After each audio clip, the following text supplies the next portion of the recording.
संख्या बढ़ानी पड़ेगी। मैं सुझाव देके जा रहा हूँ। मैं क्या है कि हम मेरे को ये जानकारी मिली थी 4-5 दिन पहले उधर सायरा के मेरा हॉस्टल लगा है कि उदयपुर के आसपास के जो गांव हैं, लेके जाओगे अभी? पहला खास करके आदिवासी लोग ज्यादा रहते हैं, अन्य समाज के भी हैं। पास के खड़े उदयपुर के आसपास के गांवों के अंदर में भू माफिया जो होते हैं, जमीन का कारोबार करते हैं, आधे बेटे वो लोग आदिवासियों की जमीन छीन रहे हैं लगातार। तो मैं वो समस्या समझने के लिए आया हूँ। मेरी जो भू माफिया गैंग होती है, ये भी जानकारी मिली है कि गांवों के अंदर डरा धमका कर जमीनें खरीदी जाती हैं। बिंदु नंबर 1 तो ये है कि आदिवासियों की जमीन गैर आदिवासी नहीं है। यहां पर ये बड़ी समस्या है।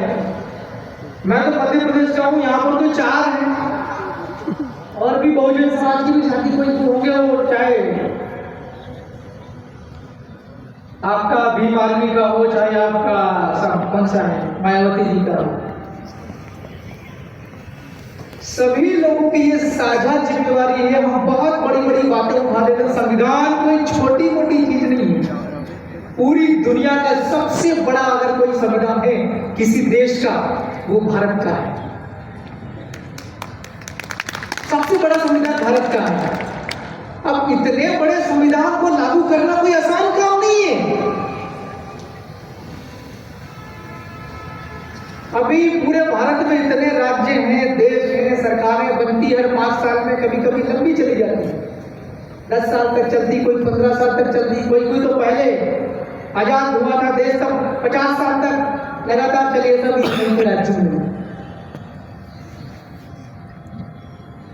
वो लोग जो है उतना ही संविधान को लागू कर रहे हैं जितना उनको जरूरत है। मुख्यमंत्री प्रदेश का जो मंत्रिमंडल है वो और सरकार कौन से विचार करती है, उन लोगों को फायदा करने के लिए उतना ही संविधान लागू किया जा रहा, पूरा नहीं किया जा रहा। तो पूरा लागू करने के लिए हम सभी लोगों को इकट्ठा होना पड़ेगा। इकट्ठा होकर आज तो चर्चा कर रहे हैं, लेकिन जब मौका मिलता है हमें लागू हम कर सकते हैं विधानसभा या लोकसभा जाकर के, तब भी हमें एकता का परिचय दे करके करना पड़ेगा। अभी हम लगातार देख रहे थे, अभी सोशल मीडिया का जमाना है, जिन लोगों को एमएलए क्या होता वो भी नहीं पता। ऐसे लोग क्या विधानसभा जा रहे हैं। ये गलती किसकी है? उस भाई की गलती नहीं है जिसको एमएलए है, तो उसकी कोई गलती नहीं। गलती सलूमर के लोगों की।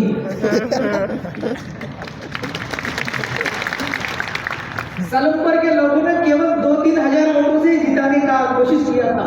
उन्होंने गड़बड़ कर दी कोशिश में। 1012 से हराने का काम किया कि नहीं किया?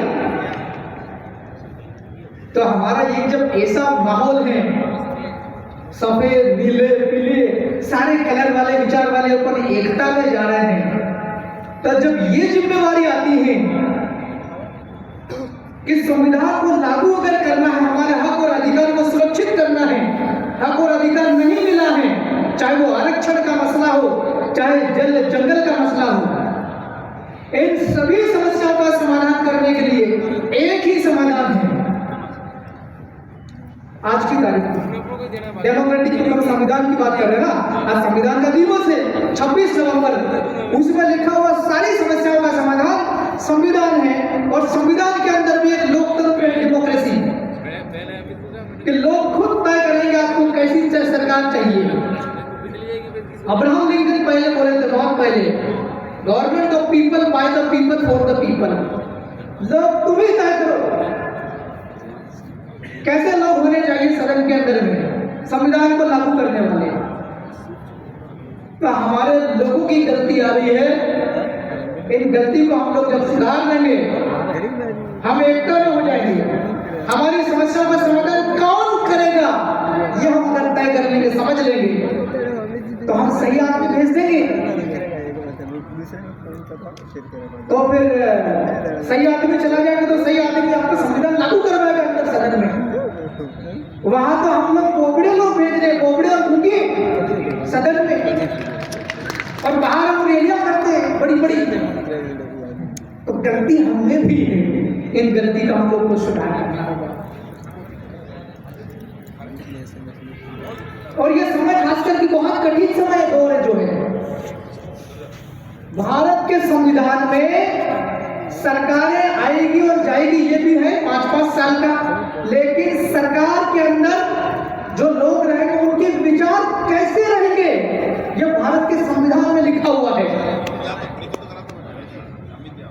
आपके राजस्थान में भजनलाल करके है ना, उसमें लिखा हुआ भारत के संविधान में कि भजनलाल को शपथ लेनी है। अनुच्छेद 188 के तहत शपथ में लिखा हुआ ईमानदारी के साथ लोगों की सेवा करने, उसका निचोड़ समझेंगे तो। लेकिन क्या ये ईमानदारी के साथ करते हैं? जमीन पे काम करते हैं क्या? ये पूरी बेईमानी के साथ प्रदेश को चला रहे हैं। आज की तारीख में आप बात करो। हेलो, संविधान में लिखा हुआ है, चाहे मुख्यमंत्री हो, चाहे विधायक हो, चाहे कोई आम आदमी हो, चाहे सरपंच हो, चाहे देश का प्रधानमंत्री हो, चाहे राष्ट्रपति हो, वो शपथ लेने के बाद उसके मन में विचार कैसे आने चाहिए ये भारत का संविधान बताता है। समाज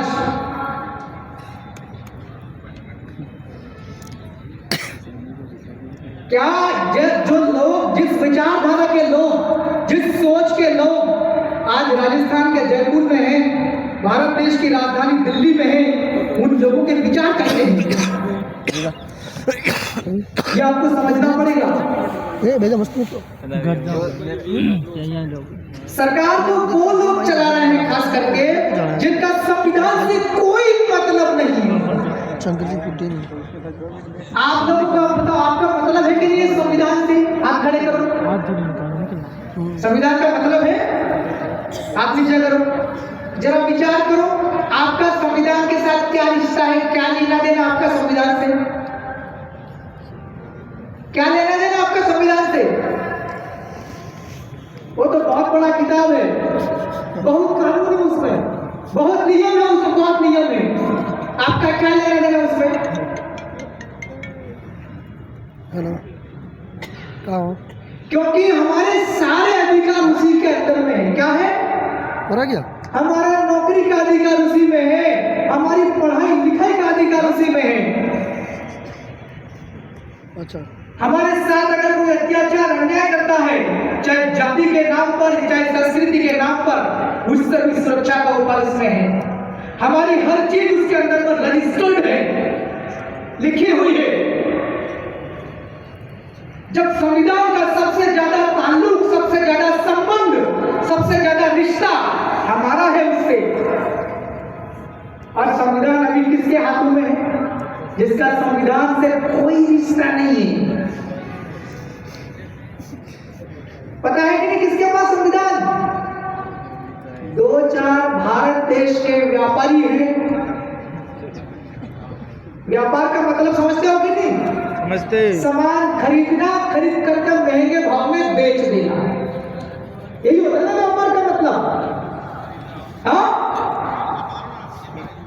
सामान खरीदना और नहीं मिलना तो फैक्ट्री डाल लो, कारखाना डाल लो, सामान पैदा करो, प्रोसेसिंग करो, तैयार करके थैले में भर के बेच दो महंगे भाव में, तो उसको मुनाफा मिल जाए, उसको कहते हैं व्यापार। और जो व्यापार करता है उसको कहते हैं व्यापारी। तो व्यापारी का काम क्या है?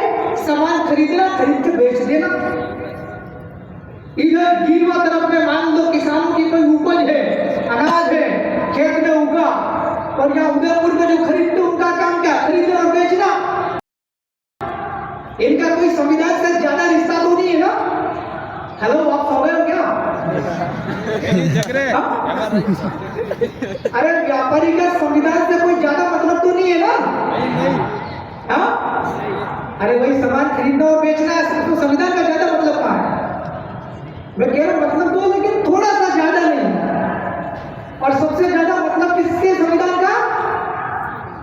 आदिवासियों का, दलितों का, अल्पसंख्यकों का, ओबीसी का, इन लोगों का है। इनके अधिकार है बहुत सारे। मैं आज आपके सामने खड़ा हूं, मेरे को बुलाया इसलिए आया हूं एमपी से, विधायक इसलिए आया हूं, इसलिए बुलाया। ऐसे ही होता सामान्य आदमी तो कोई मेरे को बुलाते ही है, संविधान रक्षक वाले मेरे को पहचानते ही नहीं। 7-8 लाख लोग हैं एमपी में मेरे जैसे ही, लेकिन मैं विधायक को इसलिए बुलाया। तो विधायक किसने बनाया मुझे? जनता ने वोट दिया ना। मैं खड़ा कैसे हुआ? खड़ा किसने किया? मुझे खड़ा जनता ने नहीं किया है। जयपाल सिंह मुंडा और डॉक्टर भीमराव अंबेडकर, इन 2 लोगों ने मिलकर के मुझे खड़ा किया। आप कहते होंगे वो तो कितने ही साल हो गए, मर गए, यानी क्या कह रहा विधायक? अरे भाई आरक्षण संविधान के अंदर लिखा हुआ कि आदिवासियों को विधायक बनाना ही बनाना है। संविधान में लिखा हुआ है एससी कास्ट को विधायक बनाना ही बनाना है, और नहीं बनाओगे तो तुम्हारी ऐसी कैसे हो जाएगी बीजेपी कांग्रेस वालों। तो ये संविधान में लिखा हुआ है अपना आरक्षण। मैं आज आरक्षण की वजह से हूँ यहाँ पे विधायक। अगर आरक्षण नहीं होता तो मेरी जगह पे क्या विधायक खड़ा हो पाता क्या? नहीं, दूसरे पैसे वाले खड़े हो जाते, बड़े बड़े लोग, और मेरे जैसा झोंपड़ी वाला कोई खड़ा हो वो वोट मिल देगा।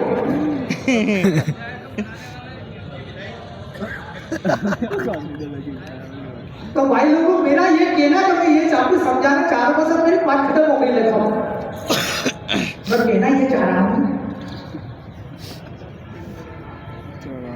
कि हम लोगों का वास्ता सबसे ज्यादा संविधान से है, सबसे ज्यादा संबंध हमारा है संविधान के साथ है। और संविधान भी है किसके हाथ में? हाथ मतलब सरकार। किसके पास संविधान? व्यापार करने वाले 2-3 व्यापारियों के पास, जिनका संविधान से कोई लेना देना नहीं है। मैं इशारा कर रहा हूं, वो बोलो समझ आ रही कि नहीं आ रही? गुजरात का गौतम अडानी, नाम बताओ। सच कह रहा हूं। गुजरात का गौतम अडानी और आपका वो 2 भैया, वो क्या नाम है, धीरू अंबानी के लड़के, ये 2-3 लोग एक रात में और कहीं से जुड़ते रहते हैं। ये जैसा बोलेंगे वैसा ही ये दिल्ली के लोग करते, और ये जयपुर का बजरंगा करता है।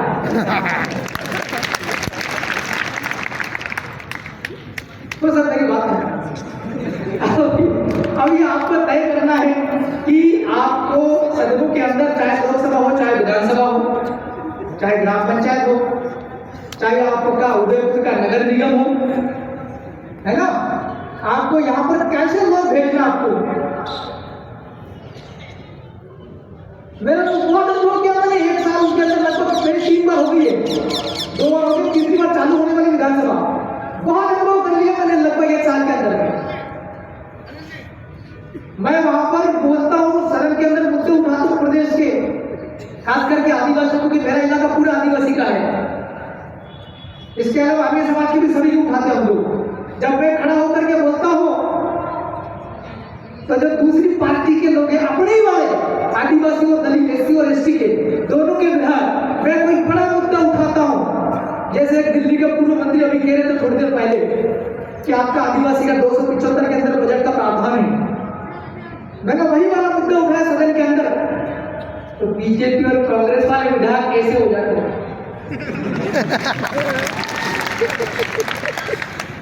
आपके राजस्थान के अंदर मैंने वीडियो देखे हैं, अभी विधानसभा के अंदर कौन कौन क्या क्या बोले। हमारे 2-3 विधायक के बैठे हुए ये भी बोले हैं। जब ये बोलते हैं तो दूसरी पार्टी के लोग, जीत के विधायक अपने वाले आदिवासी और हरिजन के लोग, दलित समाज के लोग, एससी वर्ग के लोग क्या करते पता है? जब भी आदिवासी, दलित, अल्पसंख्यक के मुद्दों, जब बहुजन समाज के मुद्दों की बात होती सदन के अंदर, हमारे लोग उठाते राजस्थान की विधानसभा में, तो यहाँ के जो आरक्षित वर्ग के जो विधायक हैं वो ऐसे कर लेते हैं।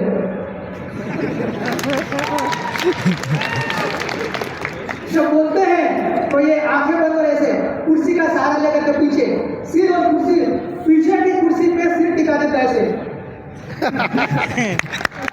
तो भाइयों, मेरा तो आपसे इतना कहना है कि मेरी बात को आपने सुना है, इसको आप लागू मत कर देना हो। लागू करने को तो भैया 200 के 200 विधायक बन जाएंगे अपने SC ST वाले, OBC माइनॉरिटी वाले, तो विपक्ष में कोई मिलेगा ही नहीं। उसको रखना भी जरूरी है। मैंने आपको बहुत काम की बात बता दी। मैंने जो बोला है, जो जो चीजें, उसको आप लोग रात भर सोच लेना, फिर सवेरे आप लोग डिस्कशन करते रहना आगे क्या। बहुत बहुत धन्यवाद, मेरी बात को आपने समझा।